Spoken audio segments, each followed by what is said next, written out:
Oh, no, it's over.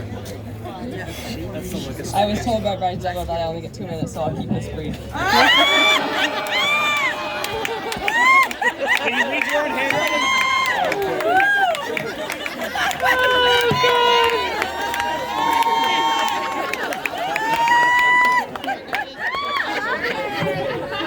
Oh, God. For those of you lucky enough to not know me, my name's Erica. I'm Lindsey's maid of honor. It was a toss-up as to whether it would be me or Paige to talk tonight, but we all know that my English is better than hers. So. Lindsey and I met about 30 years ago. I don't remember much about the day. I was going through a lot at the time. One thing that did become clear to me early in life is that Lindsey far exceeded her quota of opinions. As the practice child, she provided ample learning opportunities for our young, naive parents. For example, most young parents learn that bribery is the key to manipulating their children into doing things that are best for them. However, Lindsey didn't fall for their tricks. No dessert if you don't eat your dinner? Fine. Lindsey wielded the power like a sword and won the vast majority of the time. Potty training was another highlight of the Wonder Years.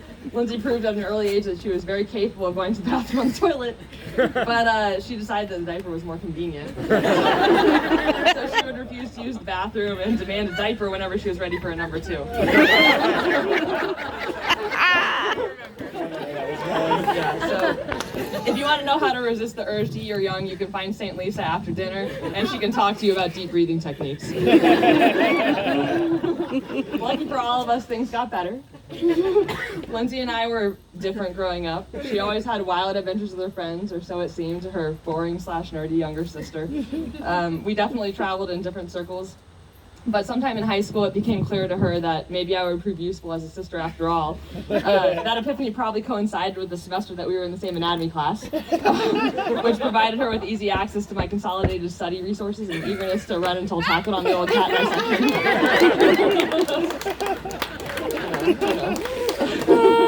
She decided that Daniel wasn't a complete disease sometime around 2007. You can refer to the wedding website for a consolidated resource on one of their escapades. Lindsey moved on to Cornell, and she seems to have had such a good time that I followed her there. In true form, her choice to pursue rugby ended up being more socially colorful and less punishing than my masochistic decision to join the rowing team, which continued to be on theme. It also brought Kat into our family, and it's clear to all of us that she won't be getting out alive. So. Lindsey then let me blaze the trail for a bit. She followed me to New York and ultimately out to San Diego after a brief pit stop in Michigan. I really like to claim partial credit for Lindsey and Deven's past, present, and future. Considering the fact that Lindsey realized San Diego might be a better decision than Chicago after coming out to visit me at one point. She decided to move here shortly after that, and the rest has been history. Nice. So, Nice work, sis. So really, if you're ever feeling your patriotism melting away, just think of the fact that your tax dollars support my naval career, and which is really what brought Lindsey to San Diego, setting off the chain reaction that culminated in the celebrations of tonight. True love founded by your tax dollars. God bless you. Anyways, Lindsey survived San Diego about a whole 6 months or so before she found Deven, and they got swept up in a romantic domestic whirlwind. So in a few short months, Lindsey, my sister, went from the party animal that she was to the person that spends all of her weekends at Home Depot. I've known and loved Lindsey through all of her phases of life, and I can guarantee that the Deven era has coincided with a period of sustained and unparalleled happiness. It's also been a sustained period of general common sense, practicality, and regularly scheduled beer activities. Deven is clearly the voice of reason that complements Lindsey's bright ideas, and they've become such a beautiful team in their life together. I know that every relationship is work, but they really have such a seemingly easy love where they both aggressively put the other person before themselves, and they have become an example to me of the kind of love that we're all looking for. Amen. Deven, we're so excited to welcome you into our family and love you as one of our own. We're a good group, but I know that you're going to elevate us even higher than our egos have already brought us this far.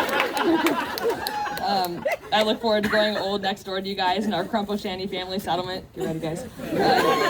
In some as of yet undecided location. If you promise to make me some of your cocktails, I promise to roast vegetables to you till the cows come home. So I know I'm supposed to finish up with some sort of relationship advice, but I'm single and my longest running relationship is probably with a bag of frozen spinach at the bottom of my freezer. So find me later if you still want advice. Let's just say that I hope to one day find the love that rivals that of what Lindsey and Deven have found in each other. So until then, please join me in raising your glass to the finest dog moms you'll ever know.